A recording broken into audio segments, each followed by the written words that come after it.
Welding training ক্লাসে সবাইকে স্বাগত। আমি বাসুদেব বালা বলছি। আজকে আমাদের যে ওয়েল্ডিং ট্রেনিংটা শুরু হচ্ছে, এটা বিগিনার্স ট্রেনিং। যেসব ছেলেরা ওয়েল্ডিং শিখতে চায় এবং আগামী দিনে যারা ওয়েল্ডার হবে তাদের উদ্দেশ্যে এই ট্রেনিংটি অবশ্য জরুরি। এই ট্রেনিংটি শুরু করার প্রথমেই যেটি প্রয়োজন সেটা হচ্ছে একটি সমতল প্লেট সমতল জায়গায় রেখে ট্রেনিংটা শুরু করতে হবে, ওয়েল্ডিংটা শুরু করতে হবে।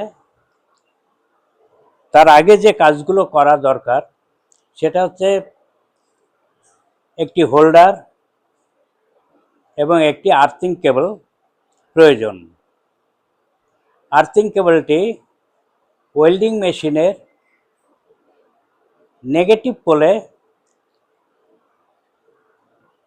জয়েন্ট করতে হবে। হোল্ডারের একটা সাইড, যে দিকটা হোল্ডার থাকবে তার উল্টো দিকটাতে মেশিনের পজিটিভ পোলে জয়েন্ট করতে হবে। এটা ক্ল্যাম্পের সাহায্যেও করা যেতে পারে, নাট বোল্টের সাহায্যেও করা যেতে পারে। এই জয়েন্ট করার পর হোল্ডার এবং একটি ইলেকট্রোড ব্যবহার করতে হবে। সেই সাথে আমাদের আর যে জিনিসগুলো প্রয়োজন কাজের উদ্দেশ্যে আমাদের কাছে রাখা দরকার সেটা হচ্ছে একটি ওয়্যার ব্রাশ, একটি চিপিং হামার, এগুলো প্রয়োজন হবে। তো যে কাজটি আমরা শুরু করব, মনে করি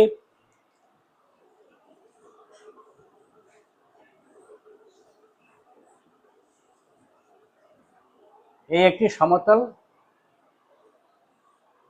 প্লেট এবং সমতল জায়গায় রাখা আছে।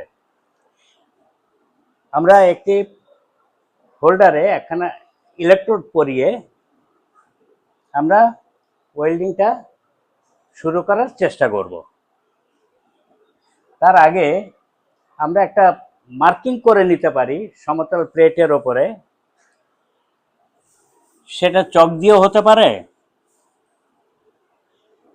বা পাঞ্চ করেও করতে পারি। এভাবে আমরা সিঙ্গেল একটা রান চক দিয়ে আমরা করে নিতে পারি। তার উপরে আমরা ওয়েল্ডিংটা এইভাবে প্র্যাকটিস করতে পারি। এইভাবে আস্তে আস্তে আস্তে আস্তে আমরা ওয়েল্ডিং শুরু করতে পারি। তবে শুরুতে ছেলেদের প্রথম একটু অসুবিধা হয়। ওই স্ট্রাইকিং করাটা, প্র্যাকটিস করাটা খুব জরুরি। যে কোনো একটা অন্য প্লেটে ইলেকট্রোডটা স্ট্রাইক করার একটা প্র্যাকটিস দরকার। কারণ শুরুতে স্ট্রাইক করতে গেলে প্লেটটার সাথে ইলেকট্রোড অনেক সময় স্টিক করে যায়, ধরে নেয়। এই যে ধরে নেওয়ার ব্যাপারটি, এটাকে প্র্যাকটিস করার প্রয়োজন আছে।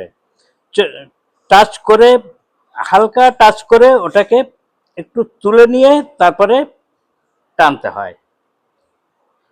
এইভাবে প্র্যাকটিসটা হয়ে গেলে তারপর আমাদের রান দিতে সুবিধা হয়।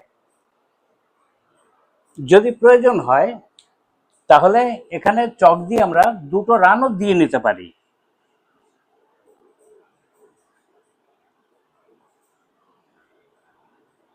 আমরা দুটো লাইন টেনে নিতে পারি, যে ওই লাইন দুটোর মাঝেই আমরা ওয়েল্ডিংটা প্র্যাকটিস করব। বেশ, একটা ইলেকট্রোডস নিলাম। ইলেকট্রোডস নিয়ে হোল্ডারের সাথে হোল্ডারে পরিয়ে আমরা ওয়েল্ডিং করা শুরুটা করলাম। ওয়েল্ডিং করতে করতে আমরা লাস্ট যখন চলে এলাম, তখন শেষ মুহূর্তে এখানে একটি এরকম ঠিক নখের মতো একটা ইউ শেপে একটু ডিপ গর্তর মতো তৈরি হয়, ওটাকে বলা হয় ক্র্যাটার।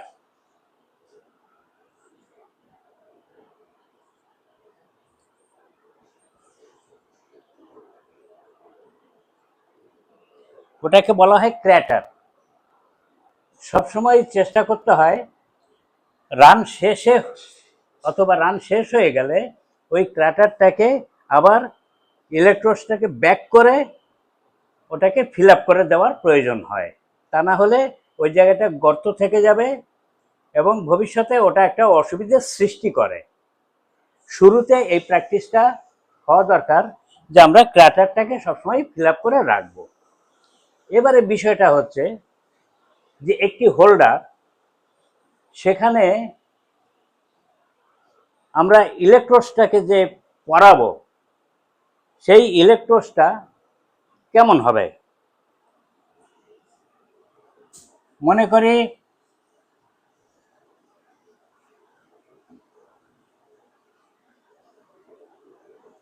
এটা একটি হোল্ডার, ওকে।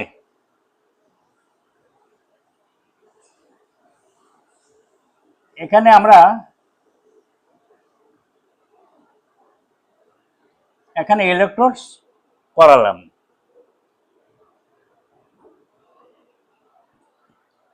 এটা ইলেকট্রোডস পরালাম। এই ইলেকট্রোডসটি সবসময় চেষ্টা করতে হবে যাতে হোল্ডারের সাথে ইলেকট্রোডসের অ্যাঙ্গেল 90 ডিগ্রি হতে পারে। চেষ্টা করতে হবে 90 ডিগ্রি হবে। এবারে প্রয়োজনে যারা রাইট হ্যান্ডেড ওয়েল্ডার, মানে ডান হাত দিয়ে যারা ওয়েল্ডিং করতে অভ্যস্ত বা কাজ করতে অভ্যস্ত, তারা হয়তো রাইট সাইড থেকে বাঁদিকে ওয়েল্ডিং করতে করতে বাঁদিকে আসবে। এটা হচ্ছে লেফট ওয়ার্ড ওয়েল্ডিং, ডান দিক থেকে বাঁদিকে আসা লেফট ওয়ার্ড ওয়েল্ডিং। আর যারা বাঁদিক থেকে কাজ করতে অভ্যস্ত এইরকম ওয়েল্ডার বা শিক্ষার্থী যদি বাঁদিক থেকে ওয়েল্ডিং শুরু করে, বাঁদিক থেকে শুরু করে যখন ডান দিকে আসবে, এটা হচ্ছে রাইট ওয়ার্ড ওয়েল্ডিং। কোনো পার্থক্য নেই, যে বাঁদিক থেকে করতে সুবিধা হবে যার, সে বাঁদিক থেকে করবে, যার ডান দিক থেকে সুবিধা হবে সে ডান দিক থেকে করবে, কোনো ব্যাপার নেই। এবারে ইলেকট্রোডসটা সবসময় এই ইলেকট্রোডসের অ্যাঙ্গেল যে মুখে ওয়েল্ডিং হতে থাকবে, ওয়েল্ডিং এর গতি মুভমেন্ট যেদিকে যাবে সেদিকে 20 ডিগ্রি পর্যন্ত বাড়ানো যেতে পারে। সেটা কেমন? হয়তো ইলেকট্রোডসটা 90 ডিগ্রি আছে, এটাকে আমরা একটু অ্যাঙ্গেল করে নিলাম, এরকম একটা অ্যাঙ্গেল করে নিলাম। এটা এই পর্যন্ত ছিল, এখান থেকে এই পর্যন্ত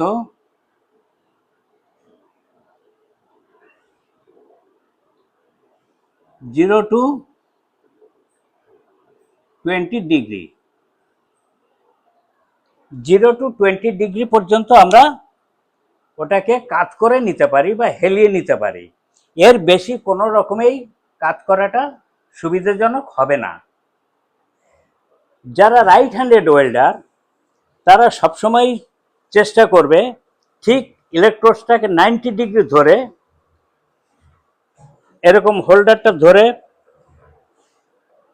এইভাবে টেনে যাবে সোজা লেফট ওয়ার্ড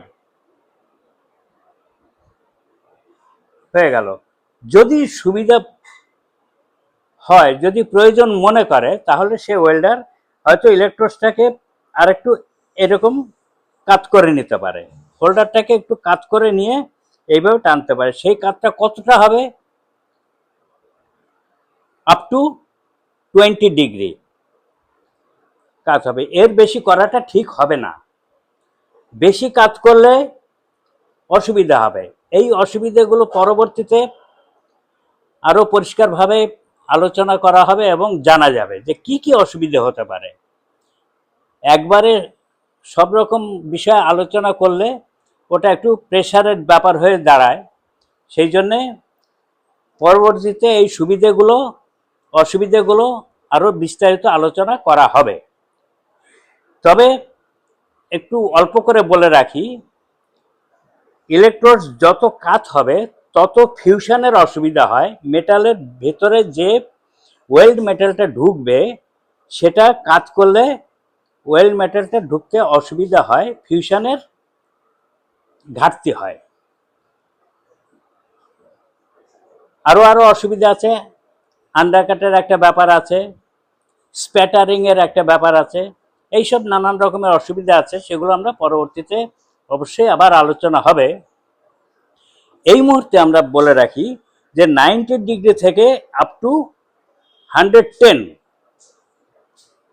এটা 90 ডিগ্রি 110 পর্যন্ত আমরা কাজ করতে পারি।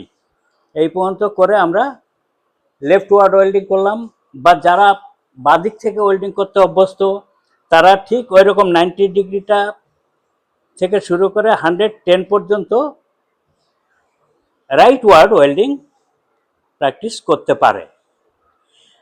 আরও করা যায়, যেমন আমরা ফরওয়ার্ড টু ব্যাকওয়ার্ড ওয়েল্ডিং, অর্থাৎ আমি সামনের দিক থেকে শুরু করে পেছনের দিকে আসছি, এটা যে কেউ করতে পারে। লেফট হ্যান্ডেড ওয়েল্ডার বা রাইট হ্যান্ডেড ওয়েল্ডার যে কেউ সামনে শুরু করে পিছন দিকে ব্যাক করা, সেটাও করা যেতে পারে। তবে ইলেকট্রোডসের অ্যাঙ্গেল যেন 90 ডিগ্রি থেকে 110 ডিগ্রির মধ্যে থাকে এবং স্ট্রেট রান, কখনো রান আঁকা বাঁকা হবে না, বেশি থেমে থেমে ওয়েল্ডিং হবে না, বেশি ডিপোজিট করা যাবে না, একদম স্ট্রেট চলে আসতে হবে। তাহলে বিটটা ভালো হবে, রানটা ভালো হবে, এর যে ইউনিফর্ম ওয়েল্ডিংয়ের যে ইউনিফর্মটাও ভালো হবে। এটা হচ্ছে আমাদের বিগিনার্সদের প্রথম একটা প্র্যাকটিসের বিষয়। এই প্র্যাকটিসটা করতে একটু সময় লাগবে। আজ করলাম কাল করলাম সাথে সাথে হয়ে গেল তা নয়, হয়তো আরো 2-4 দিন সময় লাগবে, খুব বেশি লাগবে না, 2-4 দিন হয়তো সময় লাগবে। এই সাথে আরো কিছু নলেজ আমরা একটু আলোচনা করে নেব। তাহলে এক্ষুনি সেটা ইমপ্লিমেন্ট না করলেও, কাজে না লাগালেও আগামী দিনগুলোতে এটা কাজে লাগবে। আমরা আগে থেকে তার জন্য একটা প্রস্তুতি নিয়ে রাখলাম। সেটা কি? সেটা হচ্ছে এই যে আমি যে ইলেকট্রোডসটা ব্যবহার করলাম,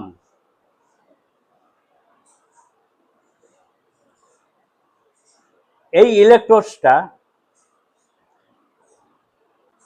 কতটা মোটা, সেই থিকনেসের মাপটা কি, এটা আমরা যদি একটু জেনে রাখি ওয়েল্ডারের পক্ষে সেটা খুব সুবিধাজনক হয়। ইলেকট্রোডসের যে মাপগুলো, সেটা সাধারণত ইন্ডাস্ট্রিতে যা আমরা ব্যবহার করে থাকি সেগুলো কি কি একটুখানি দেখে নিই। প্রথমত 2.5 ইলেকট্রোডস, যেটাকে বলা হয় 12 নম্বর ইলেকট্রোড, অনেক সময় নাম্বার হিসেবেও উল্লেখ করা হয় যে 12 নম্বর ইলেকট্রোড। কত নম্বর ইলেকট্রোড তুমি এখানে ব্যবহার করেছো? না, 12 নম্বর। 12 নম্বরের ডায়ামিটার কত? 2.5। নেক্সট 3.15, এটা হচ্ছে 10 নম্বর। অর্থাৎ 10 গেজ 10 নম্বর ইলেকট্রোড এইভাবে উল্লেখ করা হয়। তারপরে কি আছে,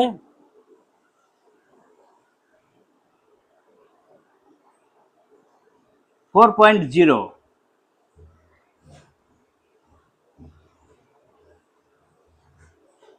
8 গেজ ওয়েল্ডিং, 8 গেজ ইলেকট্রোড বা 8 নম্বর ইলেকট্রোড। এটা সাধারণত বলা হয়, হয় 4 বলতে হবে, না হয় 8 নম্বর ইলেকট্রোড।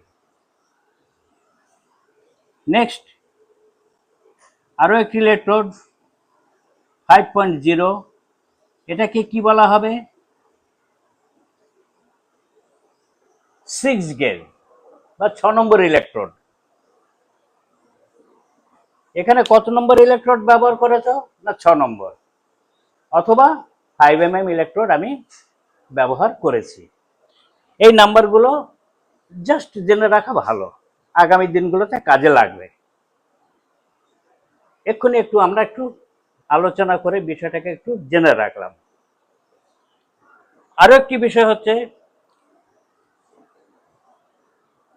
এই ক্র্যাটার বিষয়টা তো আগে আলোচনা হয়েছে, এটা মুছে দিই।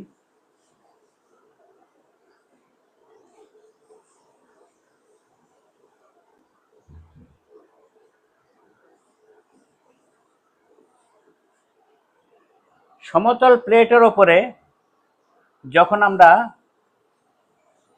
ওয়েল্ডিং করাটা শুরু করব, একটা সমতল প্লেট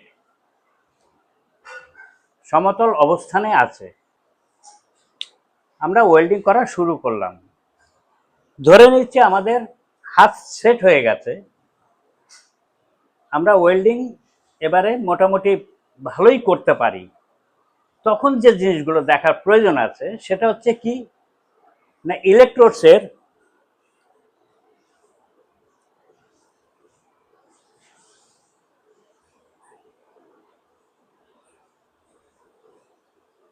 যে আর্কটা তৈরি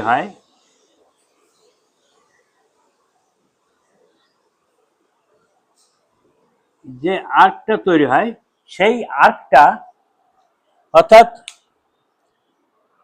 আমি ইলেকট্রোডসটা বেস মেটাল, অর্থাৎ সমতল যে প্লেটটি, মূল যে প্লেট, সেটাকে বলা হয় বেস মেটাল বা প্যারেন্ট মেটাল। ওই প্যারেন্ট মেটাল থেকে আমি কতটা উঁচুতে ওয়্যারটাকে ধরে ওয়েল্ডিং করব। আমি কি অনেকটা উঁচুতে রেখে ওয়েল্ডিং করতে পারি, বা একেবারে যদি প্লেটের সাথে টাচ করে টানি, তাহলে কি সেটা ঠিক হবে?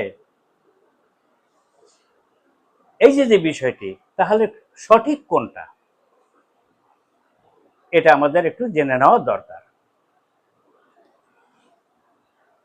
যখন যে ইলেকট্রোড আমরা ব্যবহার করব, তখন সেই ইলেকট্রোডটির যে ডায়ামিটার, ইলেকট্রোডটা যতটা, তার থিকনেস যতটা পুরু, সেই পুরুত্ব অনুসারে সমতল প্লেট থেকে ইলেকট্রোডসের গ্যাপ ঠিক ততটাই হবে। এখানে এখানে আর্ক লেন্থটা, এই যে আর্ক ইলেকট্রোড জ্বালবার পরে যে আগুনটা তৈরি হয়, যে আর্কটা তৈরি হয়, সেই আর্কের লেন্থটা হবে ইলেকট্রোডসের যা ডায়ামিটার ঠিক ততটাই উঁচুতে। এর বেশি করলে সেটা হয়ে যাবে লং আর্ক লেন্থ।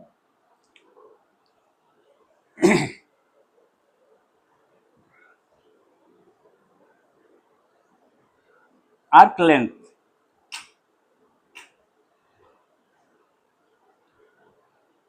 লেন্থ তিন প্রকার। একটা হচ্ছে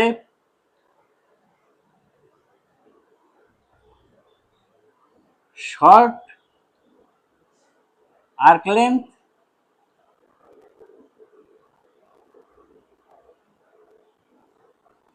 আরেকটা হচ্ছে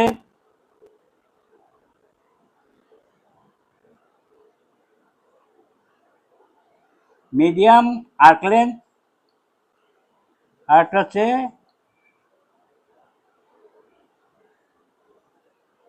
লং আর্ক লেন্থ।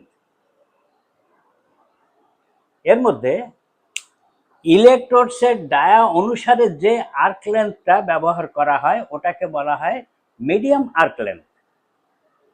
তার চেয়ে বেশি যে আর্ক লেন্থটা হবে, বেশি যে গ্যাপটা হবে, সেটা হচ্ছে লং আর্ক লেন্থ। আর মিডিয়াম আর্ক লেন্থ থেকে যেটা ছোট হবে সেটা হবে শর্ট আর্ক লেন্থ। অনেক সময় এই শর্ট আর্ক লেন্থেরও প্রয়োজন হয়, সে বিশেষ বিশেষ জায়গা আছে, আমরা সেগুলো পরবর্তীতে আলোচনা করব। কেমন, এক্ষুনি এত ভারী শেখার দরকার নেই, আমরা পরবর্তীতে সেটাও আলোচনা অবশ্যই করব। এবারে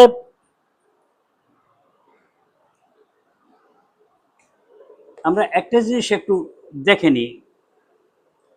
এই প্র্যাকটিস, ওয়েল্ডিং প্র্যাকটিসের সাথে সাথে আমরা তো ওয়েল্ড বিটটা টানতে শিখলাম, right to left, left to right, leftward, rightward, এবং ফরওয়ার্ড টু ব্যাকওয়ার্ড, সব রকম ভাবেই আমরা প্র্যাকটিস করা শিখেছি। এই শেখার সাথে সাথে আর যে জিনিসগুলো দরকার সেইগুলো আমরা একটু দেখে নেব। যেমন এই যে একটা প্লেট, এই প্লেটটি যখন আমরা ওয়েল্ডিং করলাম তখন এর যে বিটটা হলো, বিটটা এই যে আমরা ওয়েল্ডিংটা করেছি এরকমভাবে টেনে এসেছি, আসার পরে যে বিটটা হলো এটাকে বলা হয় ফেস বা face of bead, bead face, এটাকে বলা হয় ফেস। এটা কতটা উঁচু হয় বা হওয়া উচিত, আমরা কি অনেক বেশি উঁচু করতে পারি? যেমন এই যে আছে, এরকম করলাম, সেটা কি আমার উচিত হবে বা আমি কি করতে পারি? সেটা কি ঠিক হবে? ঠিক হবে না। আমি যদি ওয়েল্ডিং করলাম, এটা লেবেল হয়ে গেল, এটার সাথে লেবেল করে, সমতলের সাথে লেবেল করে আমি বিটটা টানলাম, সেটা কি ঠিক হবে? না, ঠিক হবে না। তাহলে ঠিক কোনটা, সঠিক কোনটা? সঠিক হচ্ছে সেইটুকুই যে ইলেকট্রোডসটা দিয়ে আমি ওয়েল্ডিং করছি, সেই ইলেকট্রোডসের যে একটা কোটিং আছে, সেই কোটিংটা বাদ দিয়ে বেয়ার ওয়্যার, মূল যে ইলেকট্রোডসের ডায়ামিটার, সেই ডায়ামিটার যতটা ওয়েল্ড বিড হতে পারে ততটা, ওয়েল্ড বিড হতে পারে ততটা। যদি মনে করি যে আমি 4 mm ইলেকট্রোডস দিয়ে ওয়েল্ডিং করলাম, তাহলে আমার বিটটা হবে, বিট ফেস হবে 4 mm হাইট, 4 mm উচ্চতা হবে। কেমন, এই যে এখানে যেমন এই লাইন থেকে এই পর্যন্ত 4 mm, আমি 4 mm ইলেকট্রোড দিয়ে ওয়েল্ডিং করেছি, আমার হাইট 4 mm হয়েছে। যদি 5 mm দিয়ে ওয়েল্ডিং করি তাহলে ওর হাইট অবশ্যই 5 mm এর উপরে হওয়া উচিত নয় এবং হবে না। যদি 3.15 ইলেকট্রোড দিয়ে করি তাহলে সেই অনুসারে সেরকমই হবে। 2.5 দিয়ে যদি শুরু করি তাহলে সেই অনুসারে ততটাই হবে, সেটাই সঠিক। এবারে আরেকটি কথা আছে, যে আমি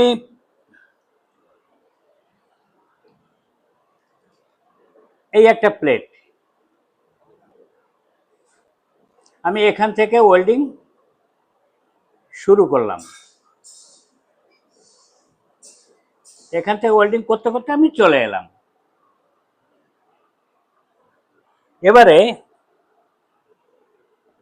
আমার এই যে ওয়েল্ডিংটা হলো,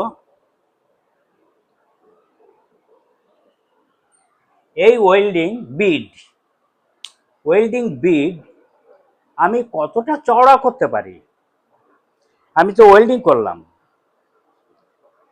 ওয়েল্ডিং করে আমি left right left right left right করে করে কতটা আমি চওড়া করতে পারি। অনেক বেশি করতে পারি কি, নাকি খুব সরু করে করতে পারি, অথবা মিডিয়াম যদি করি তাহলে সেটা কতটা করতে পারি, এটা কিন্তু আমাদের জেনে রাখা খুবই জরুরি। আমি আমার ইচ্ছে মতো চওড়া করতে পারি না, ইচ্ছে মতো সরু করতে পারি না। সরু করলে সেটা খারাপ, বেশি চওড়া করলে সেটাও আমাদের ক্ষতিকারক। সুতরাং আমরা কতটা এটা চওড়া করতে পারি, কতটা আমাদের চওড়া করাটা সমীচীন, সেটা ঠিক হবে কতটা চওড়া করলে, এটা আমরা একটু জেনে নিই।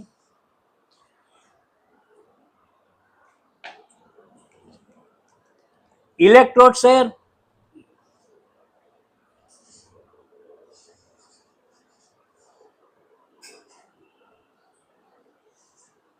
যে ডায়ামিটার, ইলেকট্রোডসের যে ডায়ামিটার,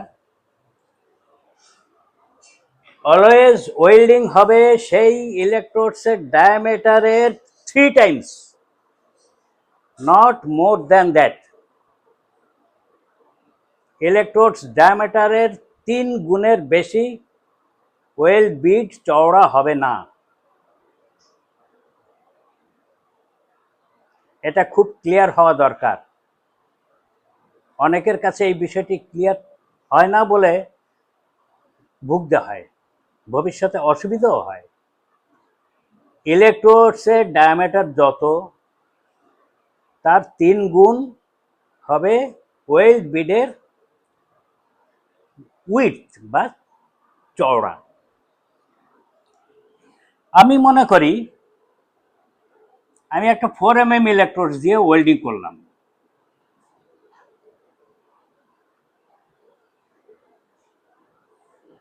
4 mm ইলেকট্রোডস দিয়ে আমি ওয়েল্ডিং করলাম। এই যে চওড়াটা, এই যে ওয়েল্ডিং এর যে চওড়া ভাবটা, অর্থাৎ এই যে এখান থেকে শুরু করে এই পর্যন্ত যদি 4 mm ইলেকট্রোডস হয় তাহলে 4 ইন্টু 3 12 mm।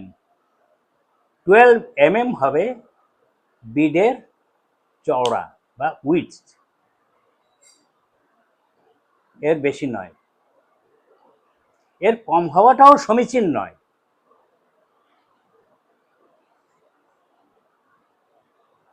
যদি আমি 5 mm ইলেকট্রোডস দিয়ে ওয়েল্ডিং করি তাহলে সেটার চওড়া কতটা হবে, 5 ইন্টু 3 15 মিলিমিটার। খুব ক্লিয়ার, এর বেশি হবে না, হওয়া উচিত নয়, কোনো মতেই এটা সম্ভব নয় এবং হওয়াও উচিত নয়। আছে নানান রকমের অসুবিধা আছে এর বেশি চওড়া করতে গেলে। সুতরাং অবশ্যই সেটা 3 টাইমস চওড়া হতে হবে। এই সাথে আমি আজকে একটা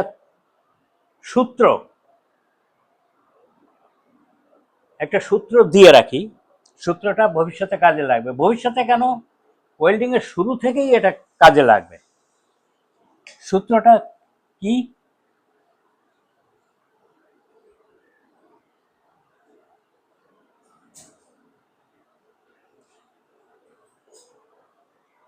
খুব জটিল ব্যাপার নয়, খুব সহজ এবং খুব ইম্পর্টেন্ট। সারা জীবন এটা কাজে লাগবে। দেশের মধ্যে হোক আর বিদেশে হোক, পৃথিবীর যে প্রান্তে হোক, এটা সর্বত্রই কাজে লাগবে। কেউ এটাকে অবজ্ঞা করতে পারে না, অপেক্ষা করার জায়গা নেই, এটা চিরকাল কাজে লাগবে।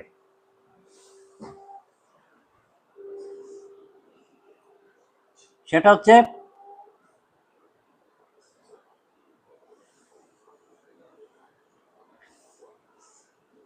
ফাইভ বেসিক্স, 5টা basic point.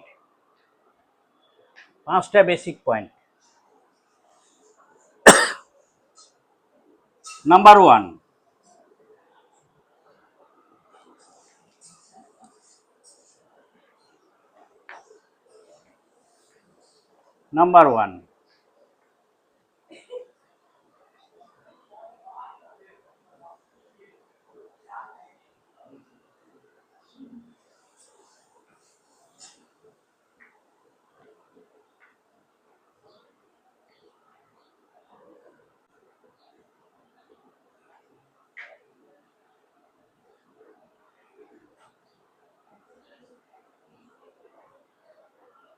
Select proper electrode.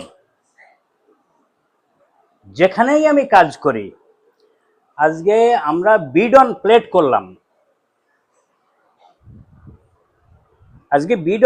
করলাম, শুধু এইটুকুই ব্যাপার নয়, আমরা যখন যেখানে যে কাজ করব, সেই কাজে সবসময় আমাদের লক্ষণীয় বিষয় হচ্ছে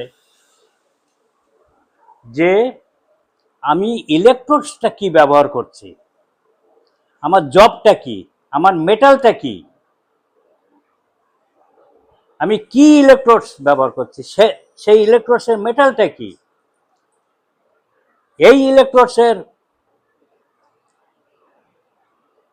ডায়ামিটারটা কত, আমার কত ডায়ামিটারে ইলেকট্রোডস ব্যবহার করা উচিত, আমি কি সেটা করছি, এটা কিন্তু ফার্স্ট আমাদের দেখার বিষয়। আমাদের প্রথমেই সেটা দেখে নিতে হবে যে ইলেকট্রোডের সিলেকশনটা যেন ঠিক হয়। Select proper electrode.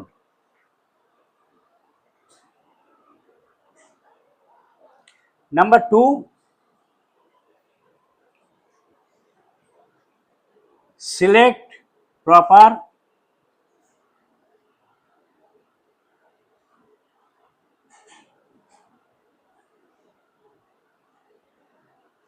কারেন্ট। আমি যে কোনো ইলেকট্রোডস নিয়ে যে কোনো জবেতে, যে কোনো পজিশনে, যে কোনো অবস্থানে আমি যে কোনো কারেন্ট ব্যবহার করতে পারি না, তাতে জবটা খারাপ হতে পারে, জবটার ক্ষতি হতে পারে। সুতরাং আমাকে সবসময় লক্ষ্য রাখতে হবে আমার কারেন্টে যেন অ্যাকুরেট হয়। এবারে কারেন্টটা যাতে অ্যাকুরেট হয় তার জন্য আমি আমার একটা থিওরি দিয়ে রাখি, সেটাও একটু জেনে রাখা দরকার।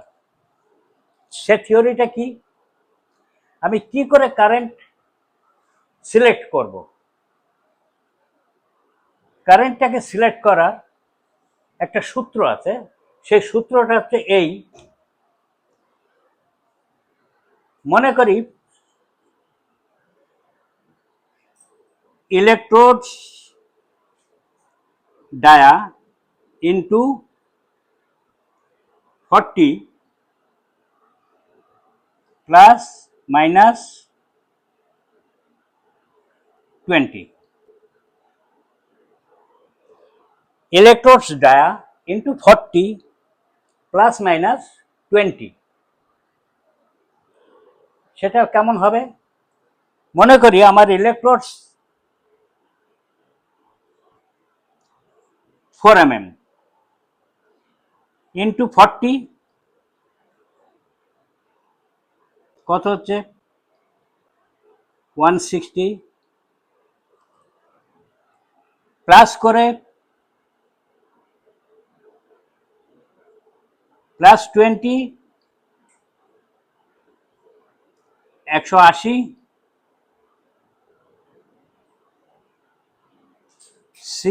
160 থেকে -20 এটা হচ্ছে 140।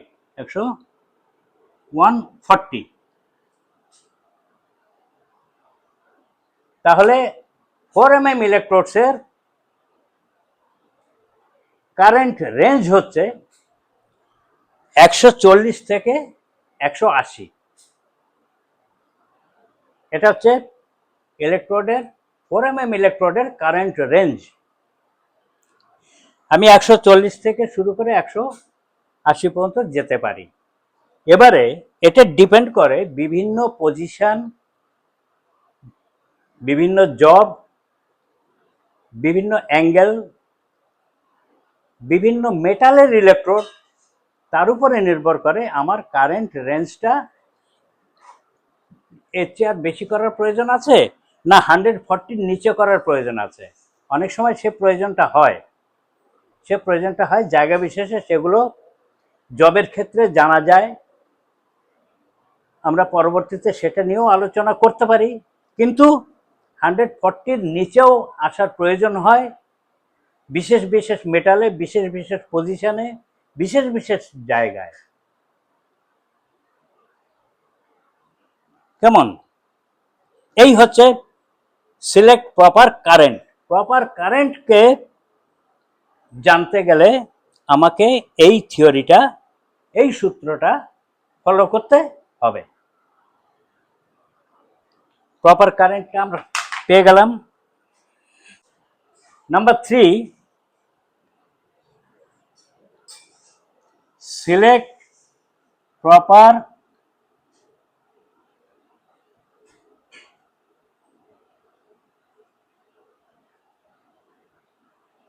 angle of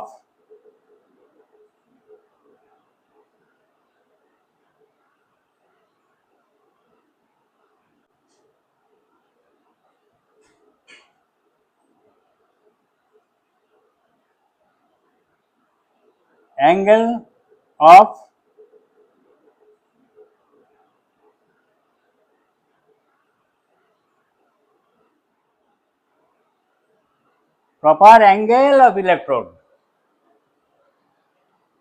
যেটা আমরা আগেও আলোচনা করেছিলাম যে একখানা ইলেকট্রোডস নিয়ে আমি আমার ইচ্ছে মতো কি ডান দিকে কাট করতে পারি বা বাঁ দিকে কাট করতে পারি, কি সামনের দিকে কি পিছনের দিকে, না, সেটা আমরা পারি না।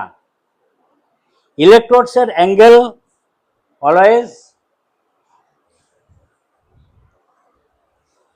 90 to 110 এর মধ্যে থাকতে হবে। এটা হচ্ছে ইলেকট্রোডসের অ্যাঙ্গেল। অনেক সময় ওয়েল্ডাররা কি করে, ওয়েল্ডিংটা শুরু করে এইভাবে, ঠিক এইভাবে শুরু করে, ওয়েল্ডিংটা যথাযথ এইভাবে শুরু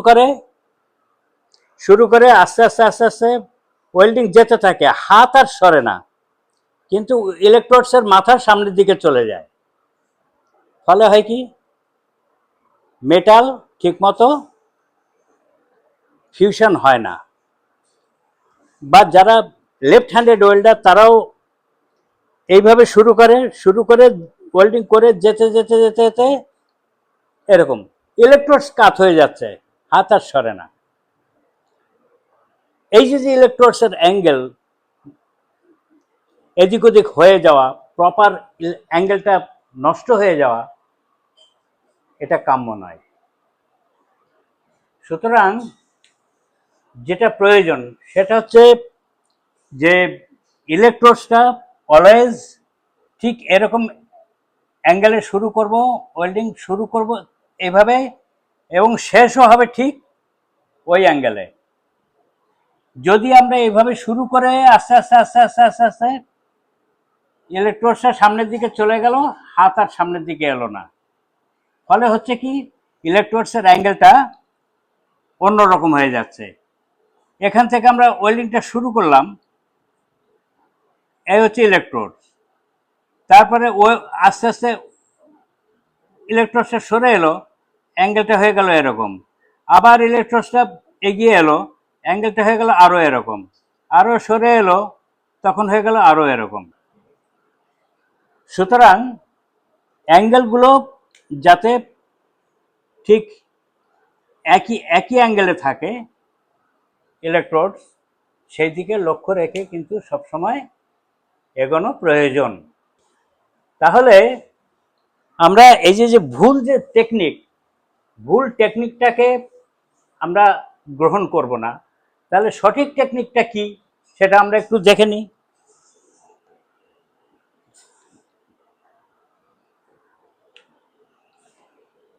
আমাদের এই যে প্লেট, এখানে আমার হোল্ডার, আমার ইলেকট্রোডস এইভাবে আসছে, আবার হাতও এগোলো, ইলেকট্রোডসও এগোলো, আবার হাত এগোলো, হোল্ডার এগোলো, আমার ইলেকট্রোড এগোলো। ঠিক এই অ্যাঙ্গেলেতেই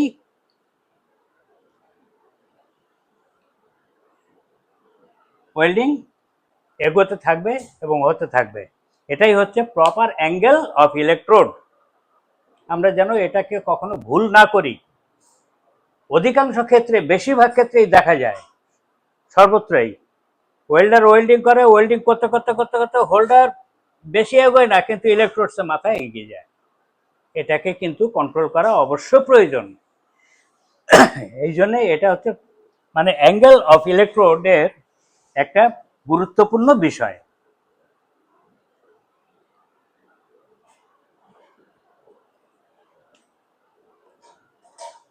number 4, select proper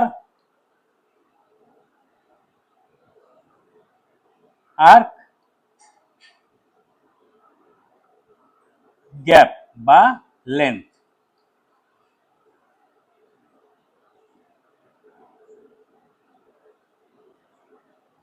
arc gap বা আর্ক লেন্থ, এটাও আমরা একটু আগে আলোচনা করেছি যে ইলেকট্রোডস এবং বেস মেটাল বা প্যানেল মেটাল এর মাঝে যে আর্কটা তৈরি হয়, সেই আর্কের গ্যাপটা বা আর্ক লেন্থটা কতটা হবে।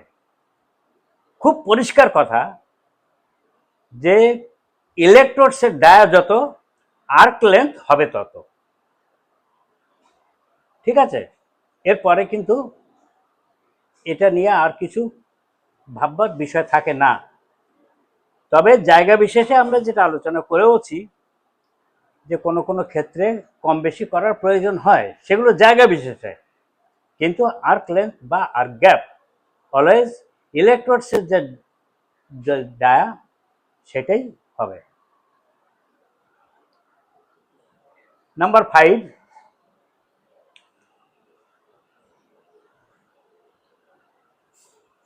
Select proper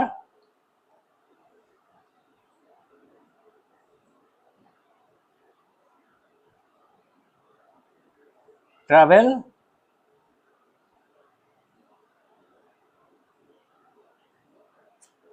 speed. ওয়েল্ডিং এর যে ট্রাভেল স্পিড, এটা নিয়ে কোনো সংশয় নেই। আমি ওয়েল্ডিংটা শুরু করলাম, কিন্তু কি গতিতে আমি এগোবো, খুব ধীর গতিতে নাকি খুব দ্রুত গতিতে নাকি মিডিয়াম গতিতে, এই যে গতিটা, এটাকেই বলা হয় ওয়েল্ডিং এর ট্রাভেল স্পিড। ওয়েল্ডিং এর ট্রাভেল স্পিড বিষয়েও একটু আগে একটু আলোচনা করা হয়েছে, তবুও সে বিষয়টা আর একটু আলোচনা সেরে নিই। যে ট্রাভেল স্পিড অলওয়েজ ওয়েল্ডারের উপরে কিন্তু ডিপেন্ড করে। আমার ওয়েল্ড বিটটা সুন্দর হচ্ছে কিনা, বেশি চড়া হচ্ছে কিনা, ওয়েল্ড বিটটা সরু হয়ে যাচ্ছে কিনা, এই বিষয়টা কিন্তু লক্ষ্য রাখতে হয় ওয়েল্ডারকেই।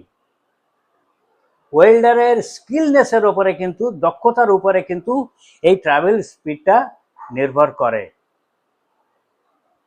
সুতরাং এই যে 5টা পয়েন্ট, 5টা বেসিক পয়েন্ট, এটা কিন্তু সারা জীবন কাজে লাগবে, সর্বত্র কাজে লাগবে। দেশে হোক বিদেশ হোক, যেখানে ইচ্ছা যেখানে কাজ করবে, সর্বত্র কিন্তু এই 5 বেসিক্স এটার প্রয়োজনীয়তা আছে। তো আমাদের আলোচ্য বিষয় বিগিনার্স ট্রেনিং। আজ এই পর্যন্তই আমরা রাখতে চাইছি। পরবর্তীতে আরও বিষয় নিয়ে উপস্থিত হব। আশা করি সকলকে উপস্থিত পাবো এবং সবাই উপকৃত হবে, এই আশা করে আজকে আমাদের বক্তব্য, আমাদের ক্লাস এখানেই সমাপ্ত করলাম।